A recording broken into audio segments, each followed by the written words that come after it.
fans, wherever you may be.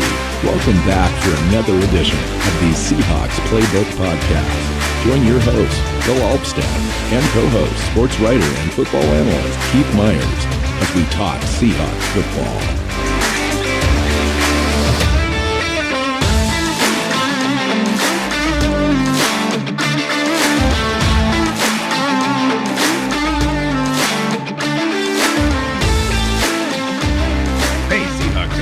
Back to another edition of the Seahawks Playbook Podcast. I'm your host, Bill Alvstad, sitting down with Keith Myers. We're continuing our look at the roster. We're moving up to the other side of the ball now, the offense. And first up, running backs and tight ends. Welcome in. Yeah, so running backs and tight ends. Should we just start with Chris Carson because of the news that it looks like he is about to be on his way out now that we're past the June 1st date. And so they can stretch the cap hit out over 2 years instead of taking it all right now. Have you heard something that I haven't heard? I mean, specifically about him being jettisoned, or is this just the likely plan to take advantage of this cap situation? I mean, yeah, the savings after June 1st is $4.6 million of his $6.1 million total with a dead cap of 1.5. I mean, it makes all the sense in the world now that you've drafted Ken Walker. We'll talk about Ken in a little bit. Yep. But this is the time, right? And it hasn't happened yet. You're right. And it hasn't happened yet, but different analysts are saying it's likely to happen very soon. And usually that doesn't start happening until there's whispers that it's, that it's going to happen. Because if the team was going to sit on this and wait to see if he was ready for camp or whatnot, nobody would be talking about it. But people are talking about it. So likely if they need the cap room, this will happen. And so it'll come down to if they decide to re-up DK Metcalf and in doing so need some additional cap room, then Chris Carson will be gone. And if they don't need the cap room, they'll sit on it and wait until either they do or until they have a better idea of what's going to happen with him in the upcoming season. Right now, Over the Cap estimates the team cap space at $13.89 million, which is a pretty decent chunk of change. I would imagine that ranks in the top 10 of all teams in the NFL right now. And then an additional 4.6. I guess if you needed to or wanted to, you could do that and kind of not have to push out so much of the salary for DK Metcalf. If you were to give him an extension, you could go ahead and kind of prorate that bonus and start that process this year as opposed to pushing it out until next year. What are your thoughts on that? DK, and speaking of DK Metcalf, we might as well just talk about that for half a second too. He's not in training camp today. He's not reported to the mandatories. So don't know exactly where the team is positioned on this. It's not completely unexpected in these sorts of situations where he's in the midst of contract talks on an extension. He had been at the OTAs in the building around the facility, and now he's apparently working out in California and not at the mandatories. So maybe we can talk about all of it, how it fits together. Well, I mean, this is the side effect of, not getting a deal done sooner. But both sides have said that a deal is going to happen. So I'm expecting it to happen. But until it does, DK is not going to come to practice. And he shouldn't, honestly, because why go and then take the risk of getting hurt? And then what happens, right? If he comes to and works out and blows out a knee, then he doesn't get paid this year. And so for him to sit out, it's kind of the right thing for him to do. And the team needs him.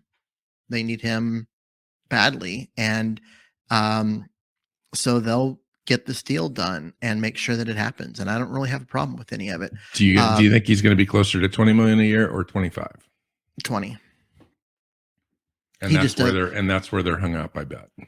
Yeah. I mean, they're in the same ballpark. It's a matter of guarantees and how much of it's going to be guaranteed and how much of that money is pushed out versus available up front to him and all that kind of stuff. So they're working out details. I'm not that concerned about it. If we get into the week before training camp and we're still sitting here, then it's time to start, worrying about it. But right now, just let the whole situation play out.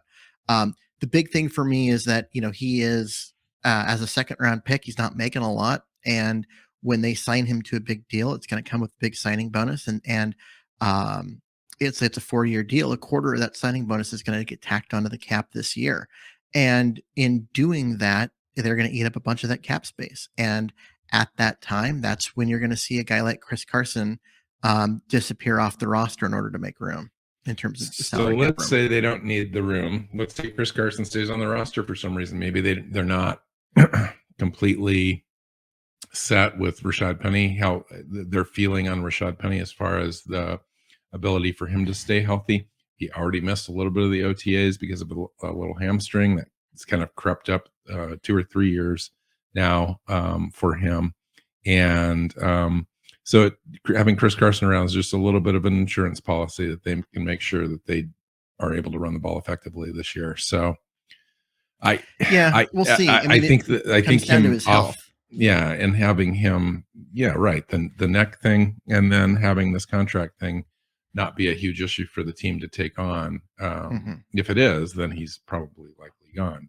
If not, he might balance this room out a little bit with Ken Walker and Rashad Penny. Yeah, I mean, it's possible. I think it's extremely unlikely. More than likely, what they're doing is they're holding on to him and this because they don't pay him anything until after the first game, right? And so they can hold on to him until either they need the cap room or if he gets to a point where he can pass a physical, then they can release him and not have to pay any of the injury guarantees that are built into his contract. And so that might be, I mean, if you don't need the cap room, see if he can pass the physical at some point. Yeah, they've already paid out his prorated bonus this year, $1,500. That was paid out earlier at the league start. And then he's his cap number is $6,100. We only have $1.5 million in dead cap space by releasing him post June 1st. So I agree with you. It's likely that he's probably not with us. Let's talk about the other two running backs at the top of the room, Ken Walker, who we just drafted, and Rashad Penny, who's returning after kind of a career year. Finished 2021 with 119 carries, 749 yards, 6 touchdowns, 11 carries of 20 plus yards. He just kind of tore it up a little bit there in the last 5 games. Yeah, he was. Everyone was expecting him to be cut at some point for, in the middle of the season. You and I even talked about it. Like there was no need to keep him on the roster. But the way that it worked out for the team is that they didn't need that roster spot. So they kept waiting. And then he finally got healthy for the first time in his pro career. And he tore it up, as you said, for, 5 or 6 games there at the end of the year, and just looked like the draft or the running back they thought they drafted. And that's the guy that they want. That's the guy that they drafted a few years ago. That's the guy who they hope to have re-signed. And so he's going to get a chance to come in this year and show that it is actually who he is. But I got to tell you, this hamstring injury, which has kept him out of OTAs, is not a great sign for him, because the hamstring's been a big part of why he hasn't played. Just in an interview today, he said he's felt as best as he's ever felt. So we'll see. Yeah.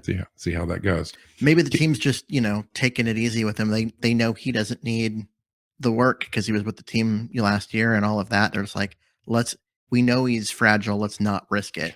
And so maybe that's what's going on, but I don't know. I would like him out there, even if he's a partial participant. I want him out there getting the work in and that kind of stuff, so that I feel comfortable with him going into the season. I don't know that we're going to feel comfortable, Keith. It's just going to be a game to game. Yeah, it's going to, it is. And it's going to be a game by game situation. If he can go 7, 8, 10 games in a row where he's not completely nicked up and not playing or whatever, sitting or metered, where he's only getting 8 to 10 touches or whatever, then I'll believe it. And until then, I'm just like, I'm not counting on him. I'm just not. I just know that Ken Walker was drafted for a reason. And he was. Ken Walker was drafted in order to be the guy. He is the top running back on this team. He's the starter. He's the future at the position. And Chris Carson and Rashad Penny can both, not like the fact that you and I are saying that, but it doesn't make it less true. Chris Carson's likely not going to be on this roster when the season begins, and Rashad Penny is likely to be Ken Walker's backup if he's healthy. If he's not healthy, he probably won't make the roster either. And so that's kind of the situation we're in. That might be taking it just a little too far. The team can only save $400,000. They're on the hook for $5 million if he's cut. So I don't know that he's going to go anywhere. I think. Yeah. But nonetheless, he might not suit up. He might play the same role he's played for the previous 3.5 years. Which is no role. Which is no role. I mean, he's literally, in however many career games, I think he's had 1,500 yards and 200 carries, and it's not been great. But man, am I excited about seeing him again if he can go out there and perform like he did to finish the season, because I went back and watched a couple of those games, especially in person. I was watching that the Cardinals game, and Keith, I'm telling you, he looked fantastic in that game. He did. I mean, he's just got that amazing explosiveness. His ability to have that extra gear and run away from people is something the Seahawks haven't had.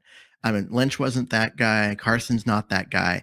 Both of them have been effective in their own way, but they don't have that home run hitting speed that Penny has. And so when he would get, to the second level and then just turn it on and run away from linebackers, it was fun. It was fun to watch. Yeah. Well, they've got another one. Now they've got another one. Ken Walker, the third, who's even faster than Penny. Yeah. 4.38 speed. He's 21 years old. He's 5'9", 211 pounds, probably going to beef up, 4 or 5 pounds before the season comes. In 2021, finished with 263 carries, 1,636 yards, 6.2 per, 18 touchdowns, 13 receptions, 89 yards, another touchdown. Doak Walker Award. Walter Camp Award for the best running back in the United States, in college football. He's got that twitchy, great burst vision, kind of scatter back kind of thing. He's not a traditional kind of north-south guy all the time. He's more of a guy that's going to create in space. He's not necessarily going to dance around, because he's very decisive when he does one cut.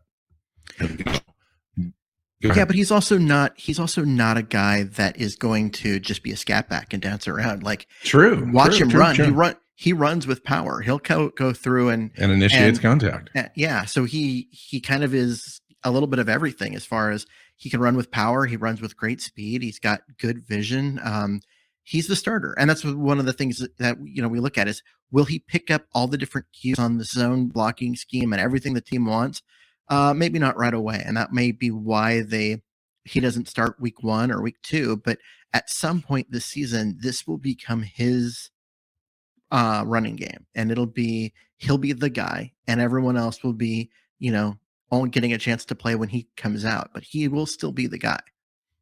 I would say the only thing that would hold him back would be his pass protection, because he just lacks that ability right off the bat. I think they'll school him up, coach him on that, see how he does. Well, yeah, but you're looking at it in the third down back situation. You're going to see a guy like DJ Dallas or Travis Homer as the third down back, or even likely Rashad Penny if he's healthy. So those are guys that are going to have that role, that are going to be pass blocking more often. With Walker, they just want him to run. They want him to take the football and go with it. And I think that his role in that as a first and second down back that's where we're going to see him. Will it take him some time to get used to the pass blocking and all of the requirements of that? Sure. But that's not going to be what he's going to hold him back. He's going to be out there, at least on the first and second down. One thing that Pete Carroll's going to really love about him, he doesn't put the ball on the ground. This guy is a guy that had one fumble on those 263 touches last year. And he only had one the previous year too. So DJ Dallas, Keith, he provided some value last year, I thought, in the kicking game. He still seems like he's kind of the same running back / receiver out of the backfield. I mean, he kind of improved on that as well with 21 receptions for 133 yards, but otherwise just kind of averaged maybe a carry a game or so, maybe a couple carries a game. As a running back, career 67 carries, 246 yards, 4 touchdowns. And those averages carried over last year as well. Yeah, so you look at him, he showed some explosiveness as a kick returner. I think that's what the team likes about him, and I think that he is a better fit for this outside zone running game that they're moving to, away from the inside zone game that they have run in the past. And so we may see more of him this year. He's never looked like a guy that is decisive enough in his reads and cuts to be an every down back. Maybe he just needs more reps, and if he actually got more, then he'd be better. But when the team looked at him as, okay, everyone else is hurt, you're the next guy up, he didn't do much, and that caused them to bring in Adrian Peterson last year and start him over a guy like DJ Dallas. So I don't know what that means. Is Dallas just a third down back, or does he ever offer any more to the team? I think he is who he is. I mean, he hasn't been hurt or anything. The teams utilize him the way that they're going to utilize him. I just think that he's just not a great running back. He's not explosive. He doesn't have any special traits. But as a kick returner, he offered a lot of value, actually. 33 kick returns, 764 yards, 23.2 average with a long of 40 yards. He was just extremely consistent in that role last year. Well, and he did look explosive in that role. So why he did. Why this doesn't translate? Why doesn't what the explosiveness that he has in the special teams? Why does that not translate to when he's got the ball in his hands with the offense? It should. I mean, an explosive athlete is an explosive athlete. You saw Rashad Penny be plenty explosive in this offense with the same blocking, etc. So I don't know. Yeah, that's what I mean. Like, why isn't that translating? Where is that not coming across? I think it's very frustrating. We'll just go with that. And it's been that way. Yeah. It's been that way. Well, then we can look at Travis Homer, who's the next guy. He's the guy that Dallas will be competing with for that third down back kind of situation. He's going into his last year of team control. He's a smaller guy, 5'10", 202, and has shown consistently that he can't run between the tackles because he just does not run with power. But he pass blocks pretty dang well, can catch the ball out of the backfield, and is pretty reliable, although unspectacular in everything in that role. But he's been reliable, and that's interesting. Right, he stayed stuck around. It's interesting because in DJ Dallas's career, DJ Dallas has 67 career rushes, carries. Travis Homer has 64, so a comparable number. DJ Dallas has 246 total yards. Travis Homer has 379 total yards with a 5.9 per average and a touchdown, plus 36 receptions for 307 yards. One could argue that Travis Homer is more effective in this offense than DJ Dallas. You have to go back and look at the carries. When Dallas was getting those carries, a lot of them were coming, early in series, 1st and 10, where teams are looking at, what the Seahawks are doing, and they know that Seattle wants to run, and they're bringing guys up. A lot of Travis Homer's carries have come draw plays on 3rd and 14. Or it's great that you went and picked up 8 yards, but your team is still punting. He's not running against the same fronts that DJ Dallas is, because Dallas is getting a lot more opportunities, in running situations, whereas Homer's getting a lot of draws on 3rd and long. Okay, so he's a different type of runner, no doubt, and he's got some upside as far as an outside kind of guy, change of pace guy. But I think Dallas has a lot more upside. I agree. I mean, you can just look at Travis Homer. Although I will say this, you and I for 2 years, the first 2 years Travis Homer was on the team. Last year was his 3rd season. He was just unexplosive. He didn't look like he had any real traits that would separate him at all for to stay on the roster. Last year, I thought he did actually a better job in showing a little bit more explosion, getting through some different holes into the edge. But nonetheless, I don't know. That's why I'm thinking eventually Ken Walker could be a 3-down back because he's just going to be that much better on 3rd down receiving the ball out of the backfield. And in fact, offensive coordinator, oh my gosh, lost his name. Sorry. Basically alluded to that thought that he was going to be a great receiving back out of the backfield, even though he hadn't done it too much in college. So we should Shane Waldron, by the way. We should probably mention at this point the guy that's been the Seahawks kept around all year last year but never played. He spent the year on the practice squad, and he was one of the first ones that they re-upped on a futures contract to keep him, and that would be Josh Johnson. The 24-year-old 5'9", 209 is the guy with the best hands in the room. At least that was last year. Was that he was thought of by the coaches as the best hands guy. Like, he was better at catching misthrown passes and things at his feet, and he looks like a wide receiver in his ability to get the ball. And if you're looking for a 3rd down back, that's a trait that wouldn't, no one would be sad to have out there, as someone who can, bail their quarterback out by going and getting a pass. And the team kept him around for a reason, and we didn't get a chance to see him. So I don't want to say too much of, as far as like, oh, he's the future or anything like that, but he very well could be. Travis Homer is in his last year of team control. Do they hold on to him if other guys are equal, just so they can have to replace him next year? Or do they let him go? It depends. That kind of thing. It really depends, because Josh Johnson's an interesting guy. So he was his last real time on a football field where he actually ran the ball was 2019. In 2020, he had a hamstring injury that kept him out all season. Didn't have any stats. 2021, he goes undrafted. Last year, he's on a practice squad. Now he's back. In 2019, he had 1,258 yards and 11 touchdowns on 201 carries. So he was a little productive, but at Louisiana Monroe. And he ran a 4.61 40. So that's the little nugget there. That 4.61 is faster than Chris Carson. Well, maybe now. I mean, Chris Carson came in at like 5.57, I believe.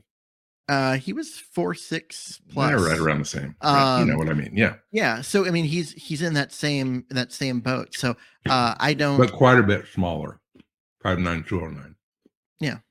I mean, Carson's 5'11", 222. So yeah. I mean, there's a difference there. I just think that when you have a guy with that kind of receiving ability, and the team's keeping him around for a reason, they like him. I think we would be remiss to count him out and just be like, oh, because he, was a practice squad guy, we're just going to ignore him. Yeah, there's another guy at the tail end of the roster as well that's kind of in that same boat. Darwin Thompson, 5'8", 200 pounds, right? Out of Utah State, age 25 now. He's an older prospect. He's 3 years floating around in the league. He was a 6th round pick in 2019 by the Kansas City Chiefs. They eventually, he stuck with them for a couple of years, and they eventually let him go, bounced to a practice squad, and then to the Seahawks last year, signed him to a futures contract. It's interesting. I mean, he's just a name, but he had a little bit of flash to him. Kansas City signed him for a reason and drafted him. But he's a smaller guy, receiver out of the backfield type. Just keep your eye on that. And I noticed that too. The Seahawks have a type. They've got the Ken Walker type, the Rashad Penny, and the Chris Carson type. And then they have the Travis Homer, Josh Johnson, Darwin Thompson type. And it'll be interesting to see who makes that account. Because, Travis Homer, I think Travis is going to be back. He's cheap. He knows the offense. He performed pretty decent in a role of like a 3rd or 4th running back in the room. But these guys could hang around on a practice squad if the team likes them. Yeah, I don't know about Homer, just because, like I said, last year team control. Does he offer the upside of a guy that you could depend on? If when people got hurt, the team didn't even and everybody was hurt last year. And they were desperate for carries. They didn't even bother giving him carries. Well, at 5'10", 202, no, you're not going to give that guy in between the tackle carries. He's just not going to be able to do it. Yeah. And so if he's not going to be able to be out there as a guy that you can run your offense with, and DJ Dallas offers you the same thing as a third down back and at least some potential to run your offense with normally. You could get by with one or two games with DJ Dallas, yes. Yeah, and Dallas also gives you the upside as a kick returner that Homer doesn't. So I agree. I'm not going to say that Homer's going to make it. I just don't know if that's true. If Chris Carson's on the roster, it's possible that a guy like Travis Homer's gone. If Chris Carson is off, I think Travis Homer makes the roster just because there's slim pickings there at the bottom of that room. Yeah. I mean, Walker and Penny are both going to be on it. And then it comes down to how many are you keeping? If they're keeping 4, one of them's going to probably be DJ Dallas. And then you're looking at, okay, do you want to go with Travis Homer, or do you want to let a guy like Johnson take that 4th spot? Yeah. So. All right, tight ends. We're deep into this show. We haven't even talked about the tight ends. We had some big changes this year. Everett moved on in free agency, and we had a big trade that impacted this room. But let's start with the guy that's been around the longest. Will Dissly signed a brand new 3-year contract this offseason, entering free agency, $24 million, $8 million APY. The cap hit for this year's 4.59, not too bad. Next year's cap hit, however, goes up to 9.25. I think the Seahawks are counting on the salary cap really increasing and making this an average. He's already like the 15th best paid tight end in the business with this contract. He doesn't have the 15th best, production. That's for sure. Right. But he does kind of have a cuttable contract in year 3. He does. So we'll see. So I think the thing with Dissly is there's a couple different parts of it. They overpaid him to keep him, but they did so because they know how good of a blocker he is and how much he can help an offensive tackle. And they were going into this offseason where they didn't have the offensive tackles on the roster and knew they were likely going to be playing rookies. And so they wanted a guy that they could count on to help bring that rookie along. And so that was part of the reason for overpaying him to keep him. And I think also, if you look back to, his first couple of years in Seattle before, he missed most of both of those years with injury, but before he got hurt in both of them, he looked like he was going to be a threat in the passing game. He looked pretty good. He hasn't looked like that the 2 years since then. Yeah.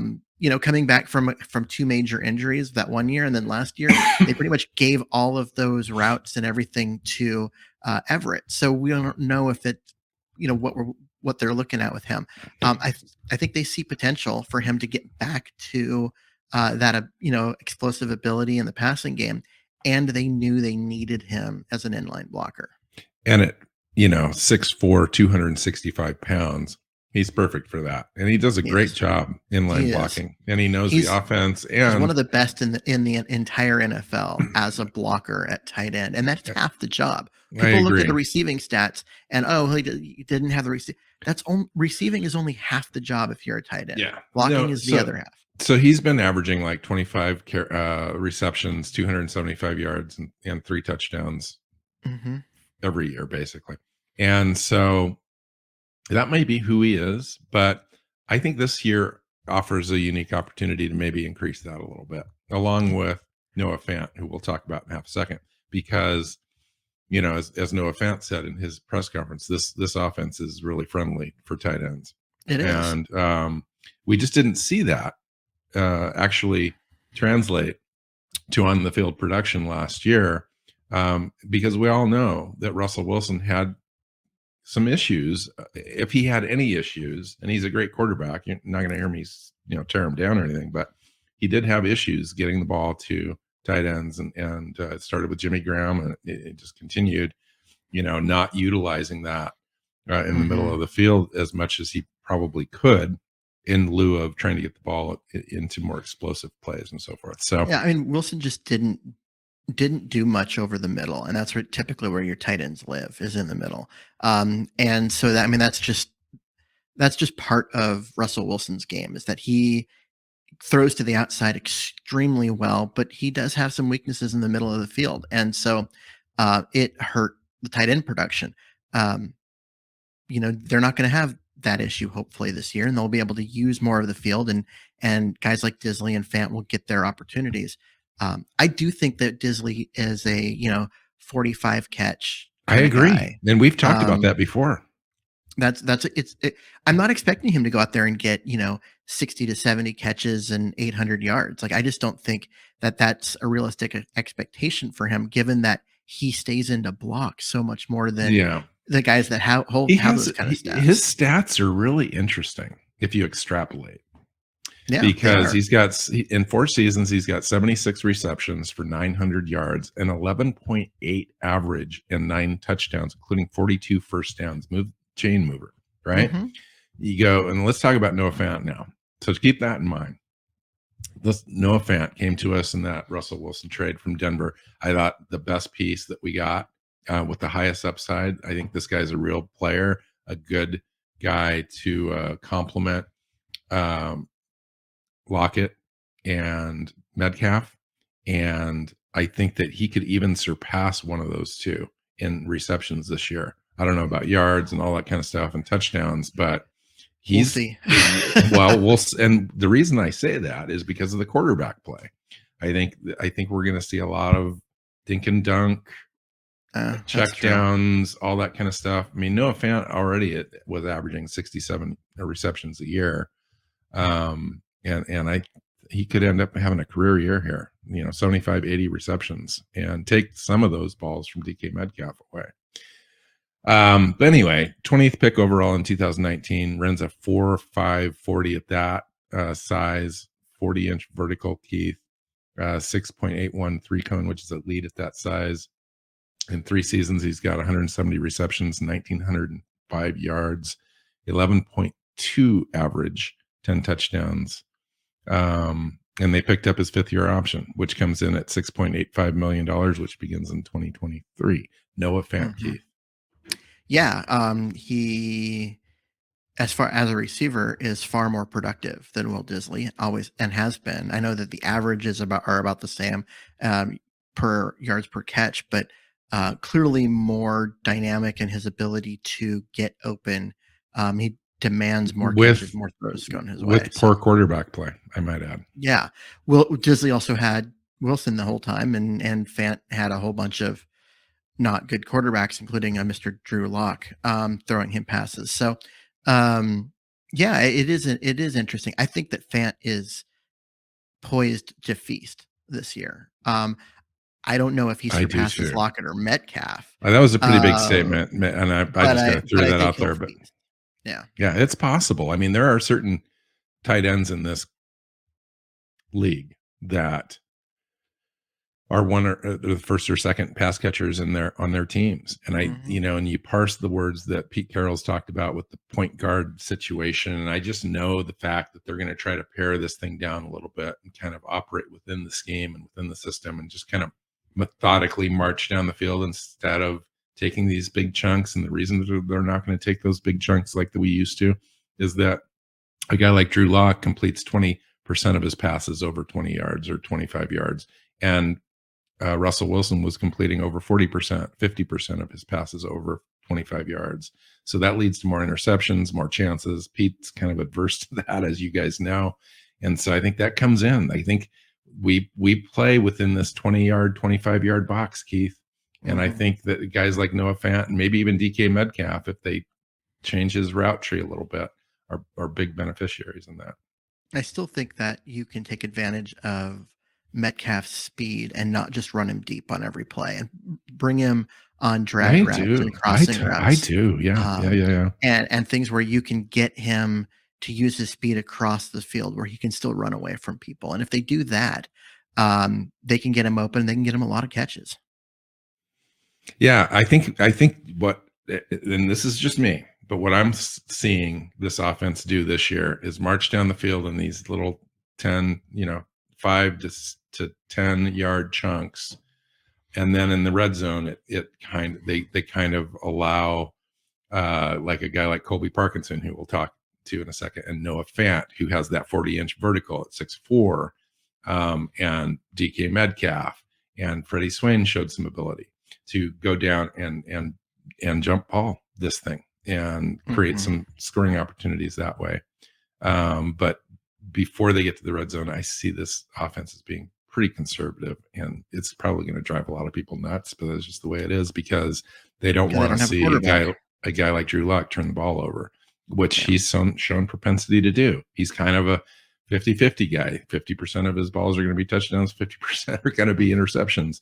So he's going to have 20, 25 touchdowns, but he might have 20 interceptions on the year, which is going to drive everyone crazy, because we've just not had to deal with that. But we'll see. Yeah. So you mentioned Colby Parkinson, and I think that is a guy that is worth diving into a little bit, because he has been on this team for 2 years and has done essentially nothing in 2 years, but he remains incredibly intriguing. He's only 23. He's also 6'7", runs well, catches the ball well, gets separation reasonably well. Does kind of have that gazelle, like, with his legs are just doing what they're going to do. But it's effective because he's just really tall and really long legs, and guys I've got legs that long shouldn't run the way he does, but they do. So, he's really interesting. So you want to know something that's blow your mind? I kid you not. Blow your mind. Colby Parkinson was on the field 25% of all the offensive snaps in 2021. His career, 7 receptions, 49 yards, 0 touchdowns. So what the heck was going on? So he's on the field. In fact, the last 3 games of the year, he averaged like 27, 30 some odd snaps per game in those games, and just wasn't looked at all. Wasn't targeted. I guess Russell Wilson just did not feel comfortable throwing the ball to Parkinson at all. Yeah. I mean, Wilson is a guy that he got the ball to, Lockett, Metcalf, and Everett, and not much else. I mean, Freddie Swain, I guess, too, but really all the receptions were those 4 guys. And Disley had 25.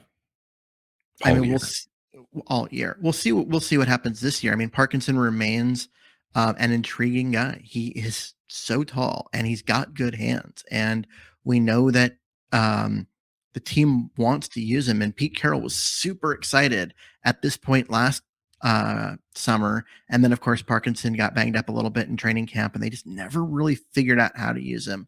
We'll see what happens this year. I think that he's still very interesting. I'd love to see a role for him. Talk about a red zone target guy. I mean, he's just ready made for that role, and I'd love to see it. Tyler Mabry and Cade Brewer round out this group. Tyler Mabry's hanging around for I think 2 or 2.5 years. He's in theory a 2-year pro, just because he's been on the practice squad. 6'3", 247 out of Maryland, age 25. They just brought a guy in this offseason after the draft as an undrafted rookie free agent. Cade Brewer, 6'2", 238, age 22 rookie. I think Cade Brewer, they don't even have his picture on the website. I think Cade Brewer is probably one of those guys that gets cut when they need to make some cuts to make room for somebody else. Yeah, Cade Brewer looks like what we'd call a camp body.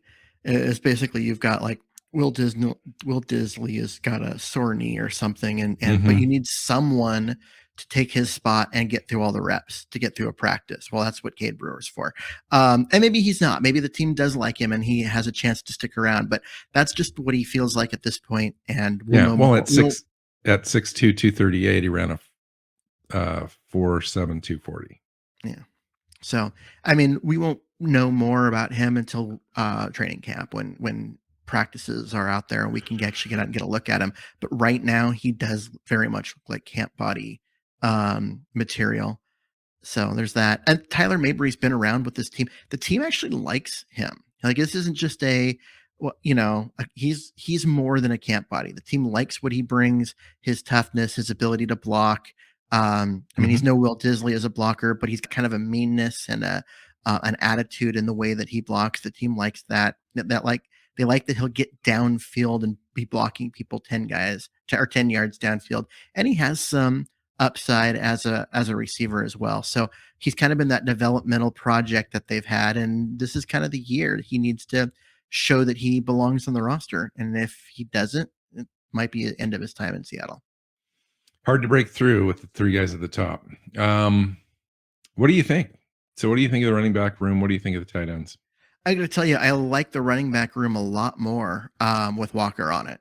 Before they drafted Walker, the running back room scared me. Like that was one of the major weak links in this roster, and Walker just really makes that feel better. And that's why we just knew going into the draft that they were going to draft the running back. We just didn't know when. Yep. And I should point out that one of us predicted that it was going to be Walker in the week leading up before the draft. So, and it wasn't that. me. No, sorry. I couldn't. Yeah, that's funny. Well, who else did you pick? There's, I think you picked like Mafe and maybe Abe Lucas too. Boy Mafe and Abe Lucas. I actually got 3 on that draft. Which I feel good about, but at the same time, like, you throw enough darts at a board, eventually one of them's going to hit something. So let's not pretend that I deserve more credit than anyone else. We don't have to pretend. There's no credit, dude. Because that would be dishonest. No, no, I like the running back room. I think that the tight end position is probably one of the deepest positions on the team, because you've got two guys that are worth being on the field almost every down. You've got a couple of guys that are really interesting in Mabry and Parkinson that add depth. And what do you expect to see in like 11 and 12 personnel this year? I think you're going to see a lot of Will Disley lined up against the right tackle, whichever it is, and you're going to see Fant right next to Disley. And on both on the same side, and you might see Fant stay in and Disley get out of the route, or the other way around. I think you're going to see a lot of both of those guys on the field at the same time, because it makes it hard on the safeties and linebackers to keep track of all their responsibilities, and it also puts an extra couple of athletic bodies in there out in front of your running back if you're going to run out of that. So I expect them to run a lot of 2 tight end sets. Fun. Awesome. So next week we're going to do, or next show, I think we're going to record again this week, wide receiver room. Is that the last one? That's the last. I think that is the last one. Should we do punter and kicker and long snapper? Sure. Or let's add that to the tail end of the next show. Or do we just say, yep, it's the same 3 as last year? Yeah, there it is. All right, so now we're done with that. Okay, so we have wide receivers next. And then I like the wide receiver room. Like, there's a lot of diverse, fun players to look at and talk about. Because I think that the 4, 5, 6 guys in the wide receiver room are very interesting. We know what's going to be at the top. We can talk about D. Eskridge a little bit and Freddie Swain as far as who's going to be in that third role, the slot role, all that kind of stuff. But I think, depth-wise, the room looks pretty interesting. Anything else before we get out of here? No, let's get out of here. It's been a long show. All right. Find Keith on Twitter at Myers NFL. You can find me at NWChawk. Find the show on your favorite podcast platforms and YouTube. Make sure you subscribe and share it if you like it. So until next time, go Hawks. Go Hawks. Seahawks Playbook Podcast listeners, thanks for joining us for another edition of the show. You can find us on Twitter. Bill is at NWChawk, Keith is at Myers NFL, and the show is at Hawks Playbook. You can listen and subscribe to the show at SeahawksPlaybook.com.